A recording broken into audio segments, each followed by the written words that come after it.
നന്നായാൽ കണ്ണാടി വേണ്ട എന്നാണ്. ചങ്ങാതി ഉണ്ടെങ്കിൽ കണ്ണാടി വേണ്ടെന്നാണ് അല്ലേ? നല്ല ചങ്ങാതിമാരെ, നല്ല പിന്നെ സൗഹൃദങ്ങളെ തിരഞ്ഞെടുക്കാനുള്ള ഡിപ്ലോമസി. അങ്ങോട്ടും ഇങ്ങോട്ട് നോക്കട്ടെ, നിങ്ങളൊക്കെ നല്ല ആളുകളാണ്, ഞാൻ കണ്ടു അത് രണ്ടുപേരും അങ്ങോട്ടും ഇങ്ങോട്ടും. അവൻ നല്ല ചങ്ങാതിയാണോ നോക്കണം അല്ലേ? നല്ല ചങ്ങാതിയാണ്.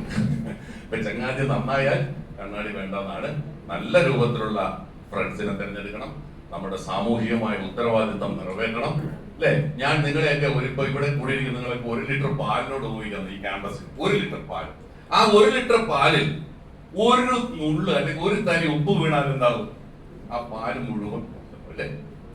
അപ്പൊ അതിലേക്ക് വരാതെ നമുക്ക് സൗഹൃദത്തിന്റെ, സ്നേഹത്തിന്റെ, മാനവികതയുടെ, മതേതരത്വത്തിന്റെ, ധാർമ്മിക മൂല്യങ്ങളുടെ ഒക്കെ ഉൾക്കൊണ്ടുകൊണ്ടുള്ള നല്ല ഒരു ക്യാമ്പസായി ഇത് മാറിക്കൊണ്ട് തുറന്നു പോകും വേണം. അതിന് നിങ്ങളെല്ലാവരും ചില കാര്യങ്ങളിൽ നോ എന്ന് പറയേണ്ടടുത്ത് ആർജവത്തോടെ നോ എന്ന് പറയാനുള്ള തന്റെയും ഉത്തരവാദിത്വം നിന്നുകൊണ്ട് നിങ്ങളുടെ മാതാപിതാക്കളോടും സമൂഹത്തോടുമുള്ള കടപ്പാടുകൾ നിങ്ങൾ കൃത്യമായി മനസ്സിലാക്കി. ഇവിടെ എനിക്ക് തോന്നുന്നു 10, 20, 22 വയസ്സുള്ള കുറെ പേരുണ്ട് അല്ലേ? എത്ര ഒരു ഏജ് ഗ്രൂപ്പ്?